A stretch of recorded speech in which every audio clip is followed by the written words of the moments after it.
What is going on, everybody? My name is Maz. Welcome to Looks Rare. It's been a while since our last episode because we shoot on Thursdays, and it was Thanksgiving last week, so we shot about 2 weeks ago. I hope you guys had a great break, but we're back in action here. We're gonna get the comments going, we're gonna get the views going little by little here. So, yeah. In today's episode, we have on-chain gaming. We've seen the trend of on-chain gaming take, its place in the NFT world, and I'm all for it. Shout out to the Ether Orcs. They were our first interview for this show. And, we love what they're doing, but we've also seen other projects, come out here and provide some good value, so we're going to talk about it. So in today's episode, we have Defenders of Dogewood coming on. And Defenders of Dogewood, they are the first 100% on-chain animated play-to-earn RPG. It's a very interesting project. We're going to go into the details with the founders here. So yeah, thank you, everybody. And I hope to get started here in a second. We're just going to let the views, people join here in a minute. But yeah, so again, the essence of this show, right? We want to do NFTs at night. It's 8 p.m. Eastern time. People are off work. During the day, during our day show, we shoot, during the stock market time. And, Benzinga is definitely a financial channel. So a lot of times the NFT world gets lost in the financial news. So we want to dedicate specific time to NFTs. So yeah. So let's get to it. Let's bring on the founders here. So let's go. We have Dogewood Captain joining us today, and we have Puggins. What's going on, fellas? How you guys doing today? Doing good. Appreciate you having us on. Yeah, doing Absolutely. great. Yeah, first of all, congratulations on your launch. You guys launched yesterday. And it was a very successful launch. We're going to talk a little bit about how it went. But yeah, congratulations. Thank you. It's a very stressful day. Thanks so much. Across the board, but we're here. We're on day 2. Have you guys slept at all? That's the real question.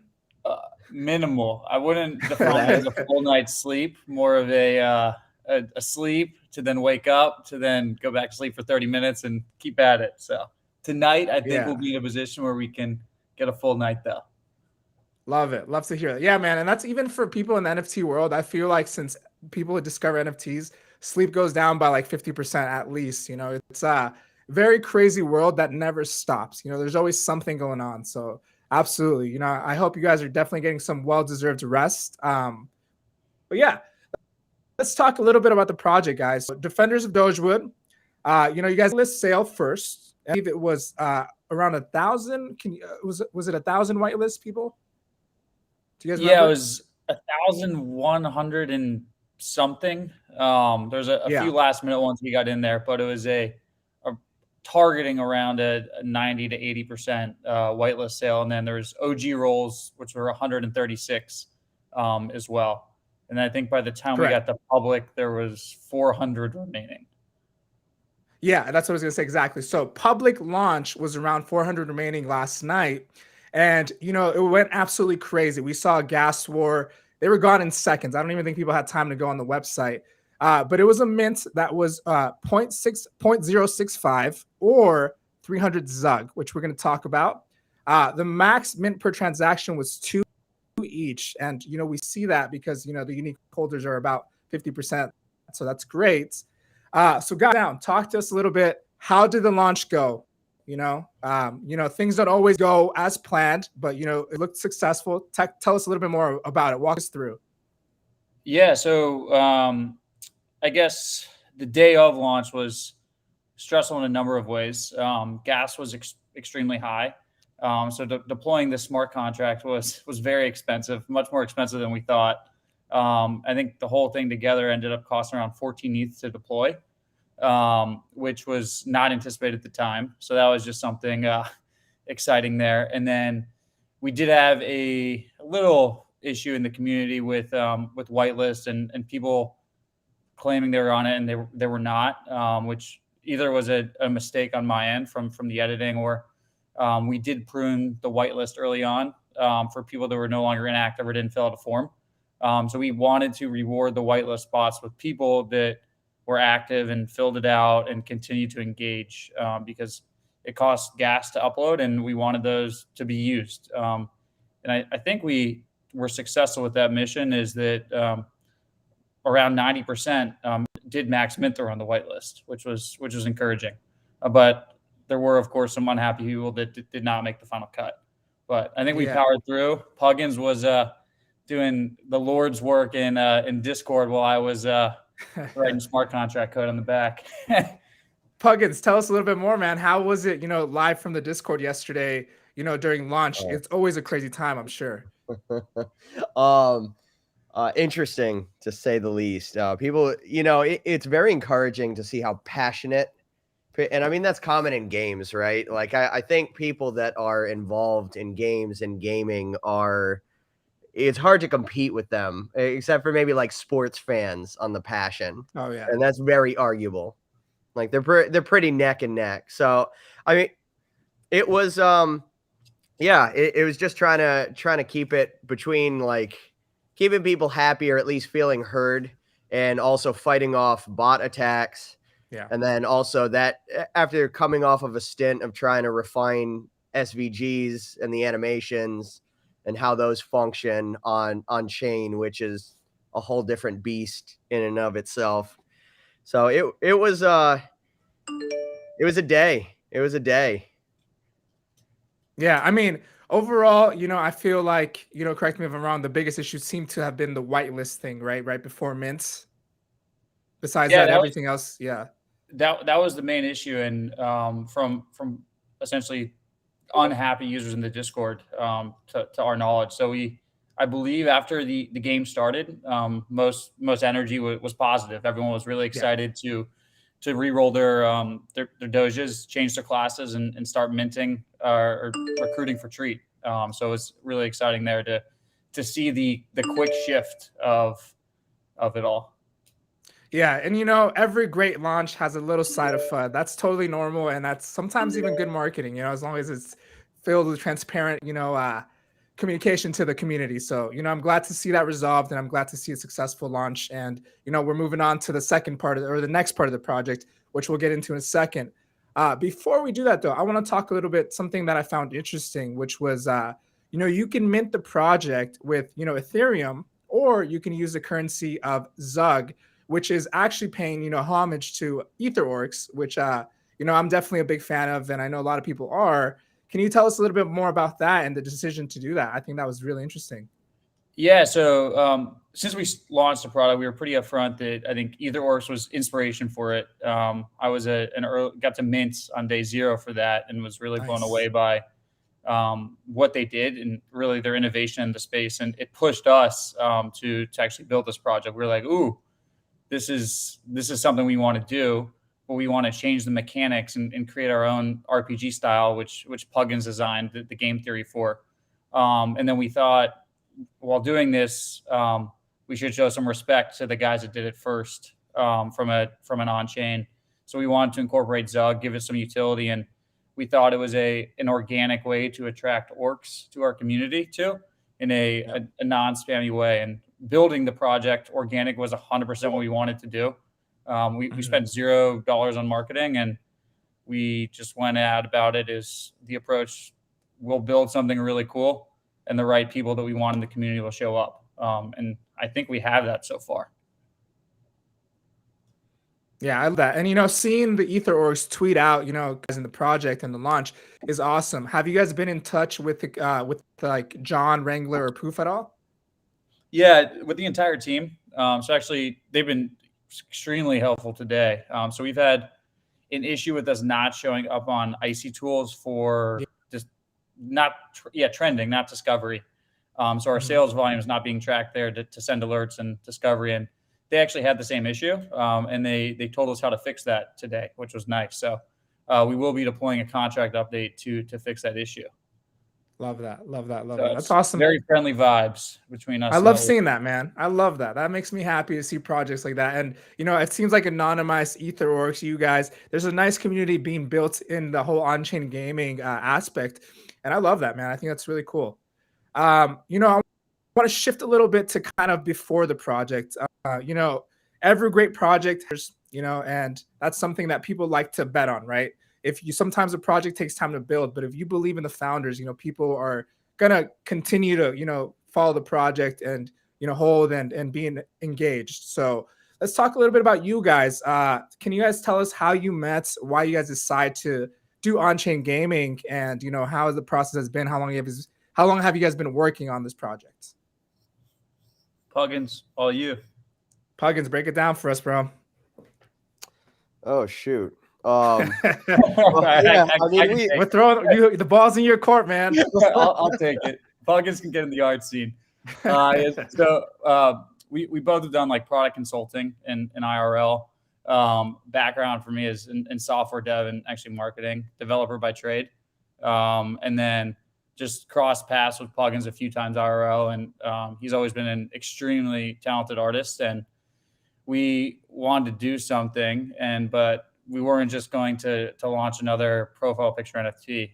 We did some market research, and we saw it was becoming saturated. So we wanted to do something new and unique. And Puggins really likes to get after it on the uniqueness. But when I told him animated on-chain SVG had to be under 24 kilobit, he almost collapsed. So that was a fun challenge for him.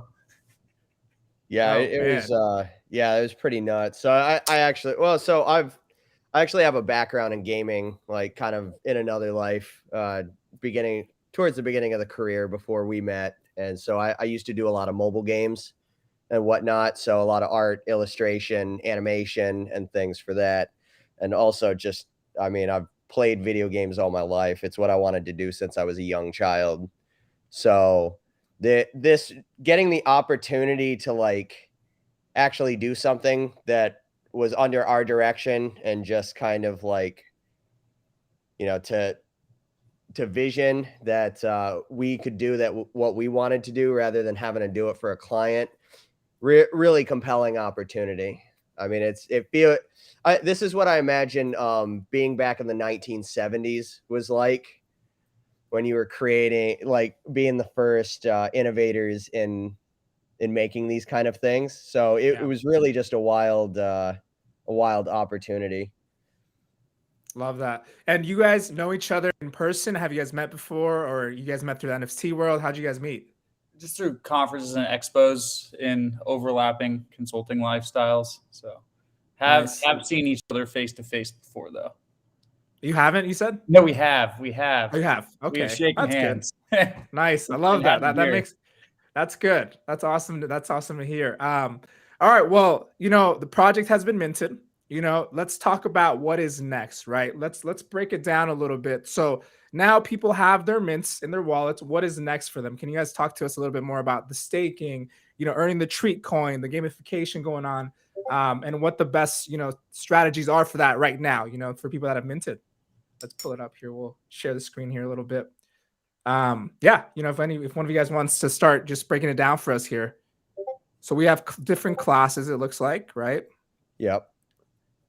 Yeah. So that's, So basically what we wanted to do was set the groundwork for an RPG that it would still leverage just the on-chain mechanics, right? So there's different economy, there's different principles and things that apply to this. So, I mean, you can't approach it exactly like a mobile game, right? So we had to definitely take the economic aspects of on-chain into account.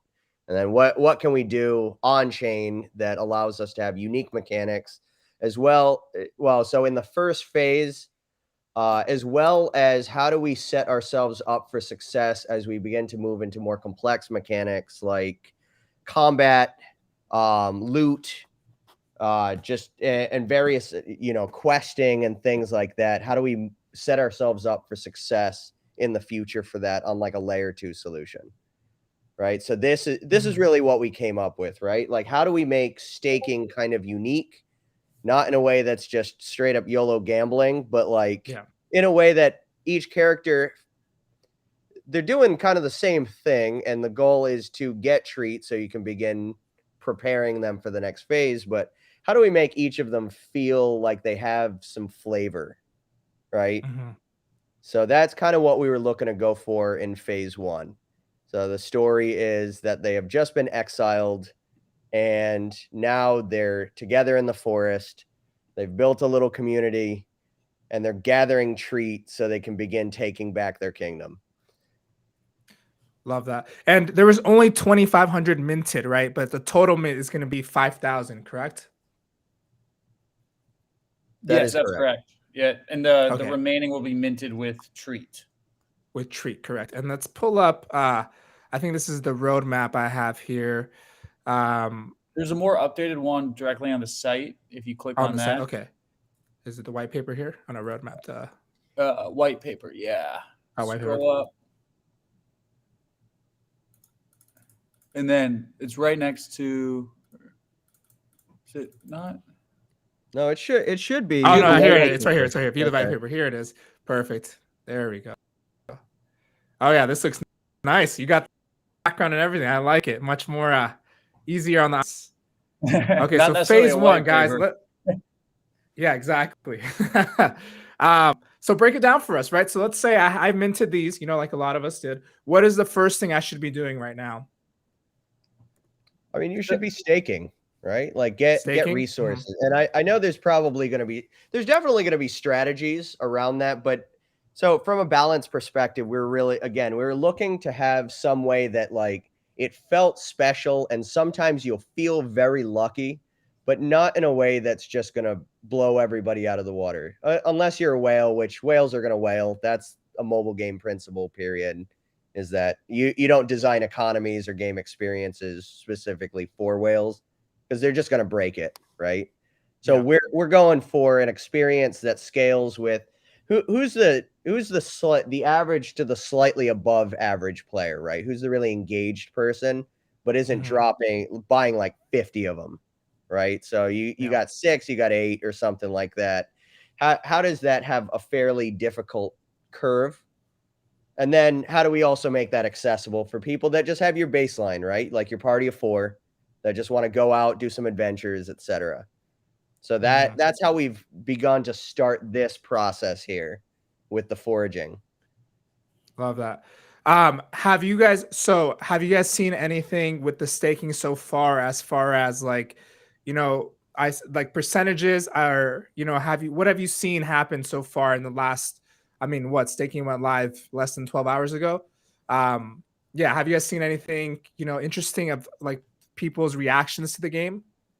Yeah, so Forager's been the hot commodity. It has around a 100% higher floor than the general population of Doges, and that's just because it's higher base treat performance, which I believe people who think it's strategic to mint more with that or just accumulate treat quicker is plug and set with the resource collection. And then we've seen a lot of re-rolling, probably actually more than I initially anticipated. So for those that are not familiar, re-rolling is we allow you to re-roll with Zug or ETH up until 9 p.m. tonight, which will basically, if you don't like your class and you want to play a different strategy, you can re-roll that class or breed. So that's been it's been done a lot. I'm not sure the total amount of times off the top of my head, but maybe in the thousands. Over not thousands, but in the close to the 1,000 range, based off the amount of ETH we received from that. So that's awesome. Yeah, people are preferring to do that than buy in secondary, which is actually pretty cool in my opinion to see people leveraging that. And we've got a lot of comments in the Discord being like, "Hey, this is fun," to just see your new guy generate.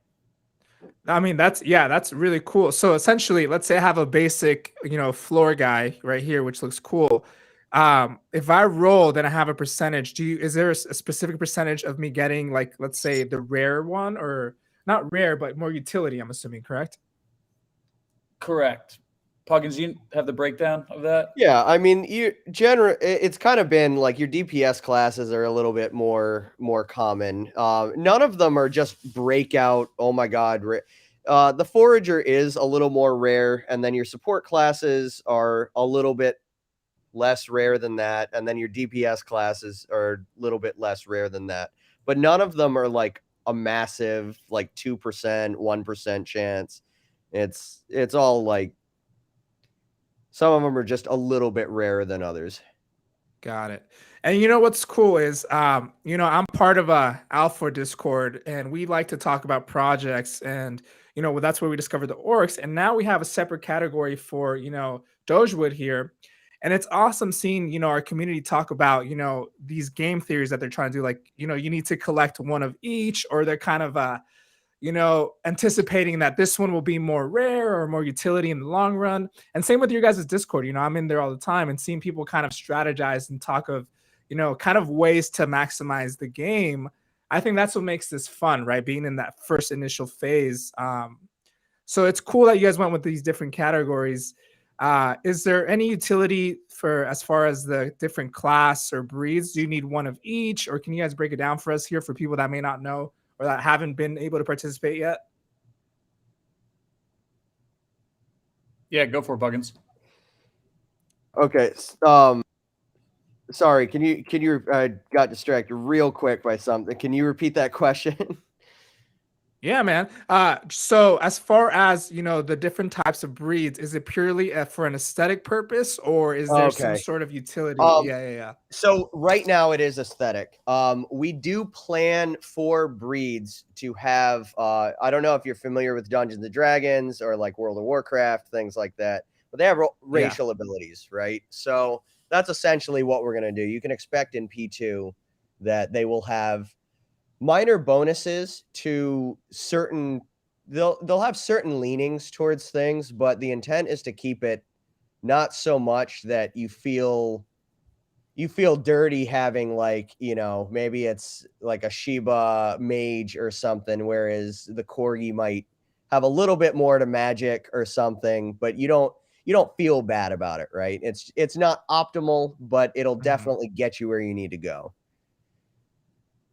Got it. Okay, cool. Yeah, because I know based like on a pure like aesthetic level, I definitely wanted the Shiba just because of the whole meme, factor behind it. I feel like those are way cooler from an aesthetic purpose. But these are all awesome, guys. And then we see the different, we have the mage, the hunter, the rogue, the warrior. So let's talk a little bit about the game theory behind this. How did you guys come up with this? Is it fully planned out yet, or are you guys adjusting as the project goes on? Or, break it down for us here. It's a little bit of both, right? So, a lot of these concepts have been around in games for a long time. I mean, again, I've been into RPGs since I was a little kid, right? Like earlier Final Fantasies and stuff. So a lot of these concepts aren't new, right? And if you look at the current format that seems to make sense in on chain, it does lean more towards mobile, right? Like, just you look at the popularity of idle games and RPGs, which have actually done really good jobs in doing more of an AI oriented experience while still making it compelling and making you feel like you've built something up, right?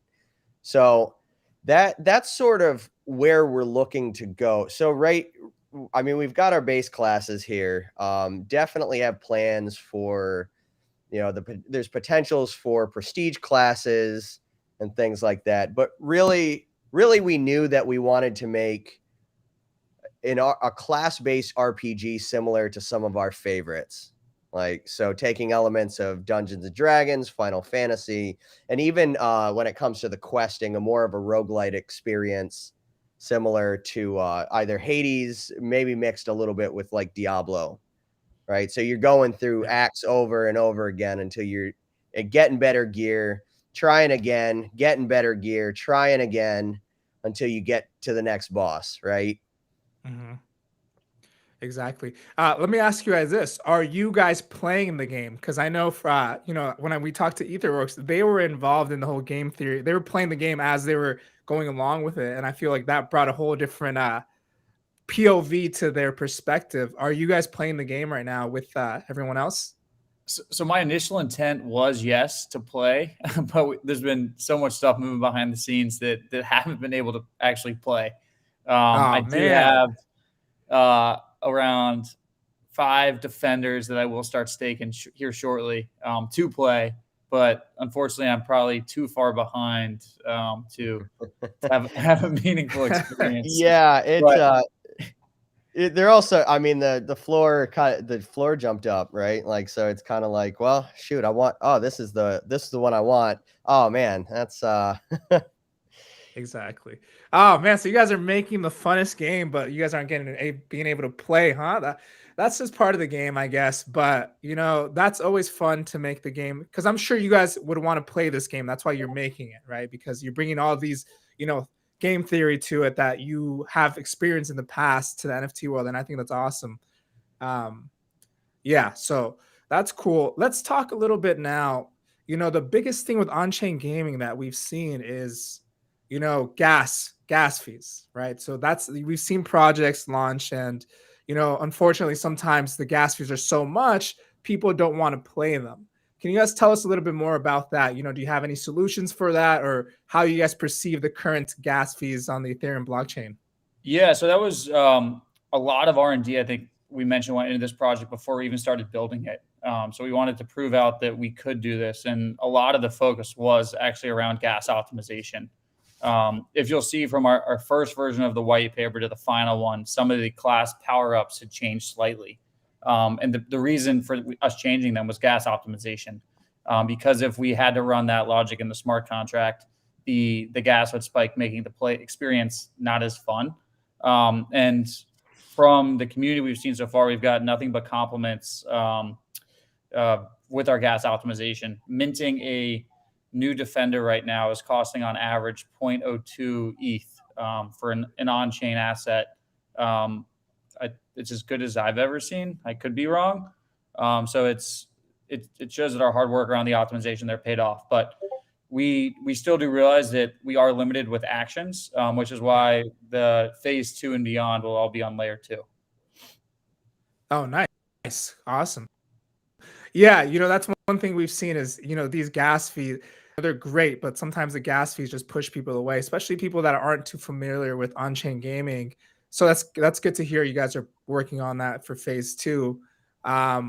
Before we talk about phase 2 and what's coming up after this initial, phase 1, my question to you guys is, let's say someone missed the mints, someone doesn't have any, Doges right now, and they want to join the game in a week or so. Are they able to join the game with, let's say, just one item from OpenSea and still, contribute? Or how would you recommend someone that missed the mint to join and be a part of this game? So right now I would suggest just purchasing a whichever one you like the best on OpenSea. The Forager is the best to allow you to start collecting resources for the later phases. Is what my strategy would be if I was buying in late, because you could just sit there and start collecting until you're ready to go. The nice thing about how we designed phase 2 is party play, and it's going to allow you to multi-wallet stake. So you as an individual will be able to team up with friends in the Discord to go on these acts together. So there is no real disadvantage for being a lone wolf. You can be a whale and compete on your own, or if you want to make friends like you would in traditional video games, that capability is there. So I love hearing that, man, because a lot of times, like you guys mentioned earlier, if someone buys a large supply, it can discourage someone from playing the game, right? So having ways that someone can join, anytime throughout the game is awesome. And I love hearing that. And I think, that's just the surface of where we're headed. And I would love to hear you guys' thoughts on-chain gaming. We've seen, the Wolf game. We've seen a million copies of the Wolf game come out in the last week or two. We've seen Ether Orcs, we've seen this Evo Snails. Can you guys talk to us about current market conditions for on-chain gaming and how you guys see this, changing for, let's say, even next year? Yeah, so I think people are just going to become more and more innovative and push the boundaries further. As soon as one project innovates, I think where we innovated here was the animated SVGs. Someone's like, it sets a light bulb off. Oh, this is possible, which then sparks another developer's idea to then inspire them to create a project. And developer innovation will just only continue to get better. And where we're at right now is going to look entirely different next year from that. So I think in the current state of the OG projects like the Orcs and the Snails and whatnot will continue to expand too. And they will have a head start, but the entry point will be much higher a year from now, I think, from what the expect the quality is. Similar to when the iPhone first came out, and I don't even know how long ago it was. You could launch a mobile app. It could be okay, and you could still acquire millions of users. Now, if you launch a mobile app, it has to be extremely well polished across the board. And my prediction is in a year or two from now, it's going to be, in order to launch, you're going to have our like phase 1 through 3 already deployed to have a chance. And I think the barrier to entry will be higher. And the first movers have the advantage of being able to build as it's being developed, because it's so new and exciting at the moment. And I already know for a fact that just from my connections and things that you've got major AAA, like either AAA or mobile organizations already doing internal research on a lot of this stuff. So the quality you're gonna need to have probably like full layer 2, insane graphics. There's already some stuff that's on there. It's not full on chain, but they're looking. I can guarantee you Riot's probably messing around and things like that internally. It's tons. Yeah, it's gonna get, the quality is going to go up something insane within the next probably even six months, I think. Dang.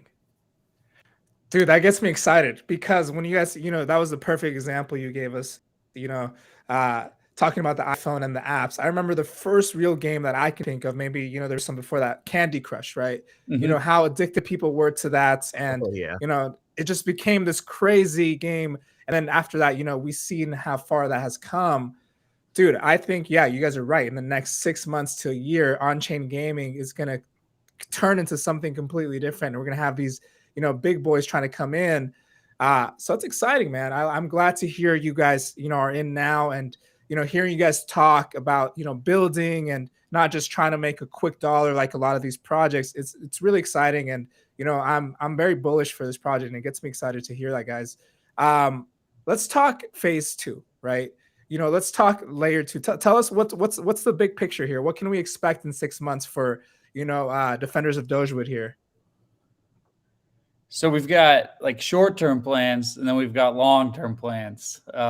I guess we'll kick it off with the short-term stuff, and which is essentially going to be the multi-act, essentially quests with parties in stage 2, and that's where class composition is going to be extremely important. Like right now, your class composition is important for your maximum treat output, but your success in these different acts are going to be very dependent on that.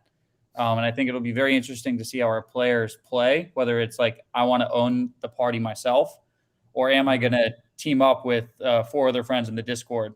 Am I going to trade assets, or am I going to re-roll for them, and all of that? So it'll be fun. Puggers, I don't know if you want to go into more details on the mechanics, but that's just I mean, you hit it right on the head, right? Our goal for phase 2 is to create the most robust RPG, probably going to be more similar to an idle game at first, but the most robust RPG experience that you could get on chain, right? So like taking these characters and, right now it's farming to get treat, but eventually, like as we do questing, you'll be able to get stuff there as well, right? You'll get treat, you'll get gear, you'll be able to, we're talking about what would it look like to be able to have a gear marketplace, can you upgrade gear, etc. So we're looking at a lot of that, like what are the stat systems and what does combat look like, right? So being able to have certain abilities that you can customize and send your characters out and really hope for the best, right? Gear them up, send them out, have them fight a few bosses. Maybe they get their ass kicked, they get sent back, you get some treat, you get some gear, some fat loot, and you equip them again and send them out. Love that, guys. So I've never personally been a big video game guy before, but when I hear play to earn, it catches my attention, right? It gives me that incentive, seeing these on-chain games with potential. Let's talk about treat, right? So treat is the currency for the Dogewood ecosystem. Can you guys talk to us a little bit more about that? Can people take treats and turn it into Ethereum, or what's going on with that whole currency in this ecosystem? Yes, so treats are a utility token of the platform. It's one treat equals one treat. That's the value of it. So what people do with that treat, because it is its own token on the blockchain, they can do whatever they want. They can trade it for a Doge. They can trade it for anything that they want. But treat is going to be the only currency of the game and the token. So anything you want to do is going to cost you treat. If you're going to win something, you're going to win treat or another prize. But treat is basically, we want to be simple, and everything revolves around treat. Love that. Is there so I'm assuming, liquidity pool and stuff like that, that's going to be up to the community what they do with that. Like you guys said, one treat equals one treat. But as it becomes either deflationary in the ecosystem, it becomes more quote unquote valuable, and people will pay X amount to attain some treats, right? So right, it's a whole it's an interesting model. So I don't know if we've seen our first peer-to-peer treat transaction yet in our merchants shop, but I think it will happen soon, because there will be someone that wants to level quicker, and they'd prefer to just purchase treat from somebody else, just similar how you'd purchase other assets in video games or in-app tokens and whatnot. Yeah, exactly. Okay, that's great. So Benzinga, we are, primarily financial news. I love that they're transitioning to NFTs, but a lot of the viewers, may not know what an NFT is, or especially how to play an on-chain game. And that's the hardest thing I've realized is, how do you explain? I tried explaining this to my brother. He's like, "What the hell? What are you talking about?" So what is the easiest way to explain on-chain gaming or Dogewood, Defenders of Doge, with somebody that may not be familiar with NFTs? Sure. So, I mean, the NFT portion, it's a non-fungible token. It's a collectible that you own. So in the sense of video games, this is as if you own your own character and you're playing. And describing an on-chain RPG in probably the simplest words is it's a text-based RPG. So when you were learning to program your calculator, or the most basic video game you ever played with up, down, left, right, yes or no, that is an on-chain RPG. It's simple actions. There's no graphics involved at this point. We do have that plan for the future, but the main asset layer is always on-chain. So you're really limited with what can be done there. Love that. Anything you want to add to that, Puggins? No, I think that's pretty on point. Pretty on point, right? Yeah, there's a whole learning curve there, guys. I feel like a lot of people, most people, you tell them NFT, what do they say? Right click save. Yeah. So it just shows you we're still, I see like I think Future posted an ape, and all in the comments you just see right click save, right click save. So we're early to these games, we're early to the NFTs, but like you guys said, you're building this structure already. It's exciting times to see this, guys, as far as the gaming goes. Any collaborations in the future or in the works now? So a couple projects actually hit us up today on that. I don't see it short term. It's something that we can likely explore past phase 4, where we've fulfilled our current vision of where Dogewood can be, and then that really opens up for a lot of collaboration ops after that. And I think a lot of other projects that are similar size than us, or are just getting started and will be the same size here shortly, they all have their own vision they want to fulfill short term. And then when that's complete, I think you'll see a lot of collaboration efforts. We mentioned yesterday, we will be building a future version that is compatible within Sandbox. Other projects have hinted at that too. And I think there could be some very interesting dynamics when that is deployed. Maybe like a project versus project, huh? That'd be pretty cool to see. That's that was thrown around in some chats, but that is one of the beauties of it all being on chain, is it's technically all in the same ecosystem too.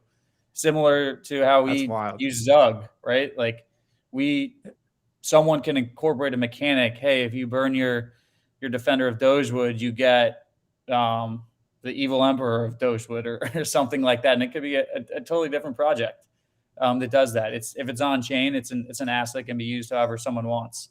So you'll see some really innovative things. I'm not entirely sure yet what they will be, but there's a lot of people out there that are extremely smart and creative, and it's very exciting time to be in the space. It's awesome. Have you guys, so, I think the biggest one that I've seen just blow up is the Wolf game. And I think it blew up because of just, influencer after influencer talking about it. Have you guys been in talk, or, is there anything in your strategy to get influencers involved, or, what's the game plan as far as, making this game known to more people? Yeah, so we're not spending any money on marketing. All of our investment is going to be on the product itself. We don't want to pay influencers. If they discover us organically and want to do collaborations, we're all about that. Yesterday, an influencer, Otto, had discovered us, and I think really liked what we were doing, and it was different, right? There's Wolf Game launched, which spawned a ton of different Wolf Game derivatives, and we got wrapped into that bunch actually, which is kind of a bummer because we started building way before Wolfgang. But so we had to work a little hard to distinguish ourselves that, hey, this is a totally different game mechanic. But I think yesterday when more word started spreading of what we were doing, and once people saw these animations on chain, it was like, oh, this isn't a Wolf Game derivative. And we earned a lot of respect. So it's building that, and we're pretty confident that we can keep building and do things that have not been done before, which is our goal. That people will discover it and move slowly, and then you move really quick. Is kind of our approach here. You hit that right on the head, man. And I think that is a great point. That's kind of what I wanted to go towards, is seeing these projects pop up. And, unfortunately, we've been in that rush the last 2 weeks with the whole Wolf game. So seeing you guys branch out and talking to you guys today, clearing these things up, is amazing to hear. That it's not just another one of those, copy pasta projects, and seeing, all the thought you guys put into this game is awesome. Is there going to be any hidden Easter eggs throughout the project? We saw with Ether Orcs, they did, what was it? The Orc Gods, in the middle of the project. Do you guys have anything planned like that to spice things up a bit? We do. Probably not ready to drop that yet. I don't know, Bug. Is this time? No, let's hear it. I'm not ready for any of the sauce yet. But do definitely expect that a lot more decisions and things will be coming down the line, and that I would say don't expect the 8 classes to be all that will be available in 6 months. Oh man, dude. Okay, now we're gonna go strategize and go, kind of get the thing again, guys. The thing that makes these games fun is talking to your friends in these groups and just kind of strategizing. And now I'm sure people are gonna be thinking, how can we beat this game, right? Because I mean, you can't beat it because it's never ending. But how can you master this game? I'm excited. I'm playing this game myself, so it's really fun to hear these things, man. I'm ready to go look over the white paper again and just strategize. So I love hearing it, guys. What's the best way for someone to join right now before we switch topics here? Just go on OpenSea and buy one, correct? Yeah, that's the easiest way to do it. You can hop on right now, and it looks like the floor is at 0.23. So you can get in, start staking, start making some friends, and go from there. Well, those look interesting. Oh, do they look different here? Yeah, they're like kind of weird colored on our end. Yeah. Okay. It could be your incognito mode, or your black, and how it's displaying the SVG. Yeah, so I have it on black, and that makes it look different because on my phone it looks way different. Gotcha. Yeah, did not know that. Oh yeah, and I mean on the phone they look like tiny images. Here they're moving and stuff, but I mean they still look cool to me here. Yeah, they're like now. Now I have to go change almost. it. Yeah, now I have to go change my. I'm gonna change it after this episode because this is how I've seen them this whole time. Because this is how my screen is set up. So here, oh wow. Okay. Here, hold on. Let me pull up the different one here. Let's see. There we go. There we go. Oh, dude, that looks so much better. Not gonna lie, you made me do a double take there. I was like, yeah, I was like, is that just like this software? Is it just distorting? Yeah, no, I'm glad we fixed that. I need to change that for my Chrome settings here. That's hilarious. Yeah, so let's look at these guys here. Yeah, they look much better here, Tanner. I agree with you, man. So yeah, best way to join this game, guys. Is there a specific one I should pick here if I'm just picking off floor right now? So my personal favorite from aesthetics is the bard, just because the bard's drinking beer, and the Yes. stoner bard right there to the right is that's who I would be purchasing right now. So it's close to Oh, yeah, floor. If that's you like it, badass. He's an icon. That's an icon. the, That the is awesome. And The party king. this is the first on-chain animated, game, correct? That's why these guys are moving here. Yeah, to our knowledge on how we've executed. So there are other like SVG anime, but not quite with like not the approach that we went. So this is actually a rig system that we've built out, which I don't know if you're familiar with that, but it's basically creating almost like a skeleton. That it's how a lot of animated games are done in mobile, right? So you just have a skeleton and you put pieces over them, and that allows them to attach armor and different types of armor and stuff to the body parts, so you can swap all that stuff out. So this uses we're also the first that uses like tween animations and things in order to make this go. So you have your core Doge framework, and then you've got a lot of swappable armors, the heads, everything, the colors, all that kind of stuff that is dynamically swapped in code, right? So it's a very robust system that a lot of pain. We will be making. There are some errors that still manage to eke their way through that we will be fixing here pretty soon, but we feel pretty good about where we got. Yeah. So one thing to add on that's I think kind of important is that so from the technology perspective, we deployed this as a proxy contract, which actually allows us to make updates from the trade SVGs and allow these guys to be upgradable for the indefinite future. So it does give us a lot of fun flexibility with how these guys can evolve, how their gear can flop, and whatnot based off specific actions. So it's not too many other NFTs out there, to my knowledge, have leveraged proxy, which I recommend if you are a developer to do that, is especially if you're building a game, because if you do make a mistake, you don't have to redeploy the entire thing and spend another 10 ETH, which it's just never fun.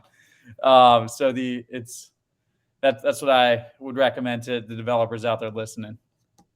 Oh man, that's exciting stuff. So is there a specific one that's like the rarest one right now? Let's say I just wanted to buy. What's going to give me the biggest advantage right now to start the game? Is there one specifically here that I should pick?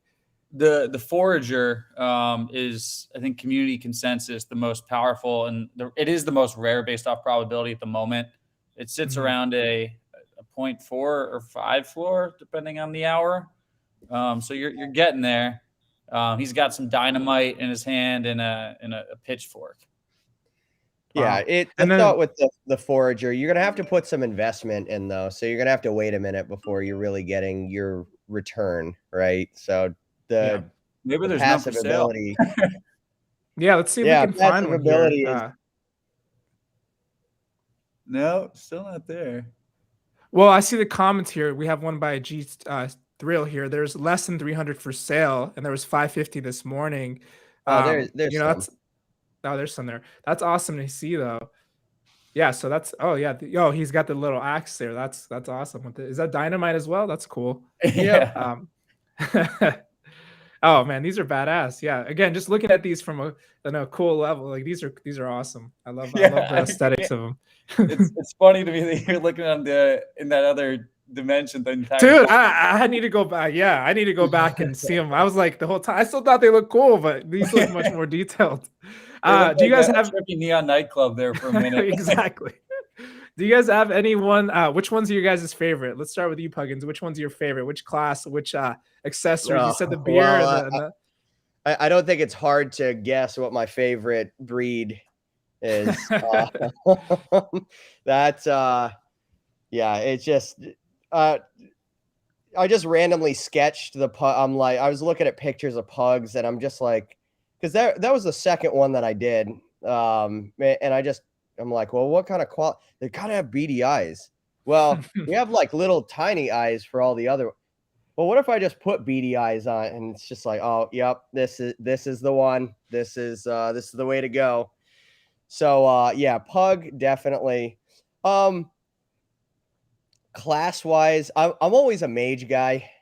Mage has always been my favorite out of everything. But I will say the bard. I love classes like the bard just because, I mean, the party king kind of thing. It's just I love the concept of bards and just the music and the merriment, and that's probably where we're going to take that directionally with mechanics, right? Being able to buff, debuff as a support class. I would also say merchant would be, because I think there's a lot of opportunity to do some really crazy stuff with the merchant, as well as leveraging mechanics oriented around your treat that we're looking at. It's like, what can we do with actual like finance that would allow it to be a good combat class, right? So Yeah. he's got his fancy outfit and his bags a treat, as well as potions and various other things that they'd be able to use. So expect that to be kind of a weird wild card that'll be pretty interesting for different team compositions. Yeah, and to add on that too, so if you go through the white Love paper and you read about their special abilities for foraging, we tried to tie it all into their class composition too. Like, so the merchant is variable based off the theory of how much he sold that day. He's coming in. The magician has the ability to increase, but also he could blow something up and kill the treats. So we tried to have fun, creative spins on their abilities. It kind of like tied into a real world match to their class. Love that. Really good info here today, guys. So, shout out to the chat here. I see a lot of comments. Leave your questions here in the chat. We're going to take some in a minute here. We're going to ask maybe one or two more questions, and then we want to hear from the chat here. Let's talk a little bit about the community, right? So, the community, is a big factor in a lot of projects. Can you guys talk to us about the community, the current community, and how you guys have built it, and how active are you guys in the Discord, and just kind of intimate right now? So I feel like I've lived in Discord the last month, and so I try to be as active as I can be in there. And so, with the approach we took of growing organically, we did not do any of the invite contests for whitelists. We did not do any of the grinding, which to those not aware is you basically chat for activity. So when you came in, it may not have looked that active because there was none of that artificial. So I had to be active to just basically welcome newcomers, be like, hey, answer questions about the project, and really attract or just bring attention to it and inform them about what we're building. With the whole premise is educate them. If they like it, they will stay, and that's who we want. If they want to be come in because it's a quick flip or a pump, they're probably not the best for us long term. We want people who want to play the game. Was our focus.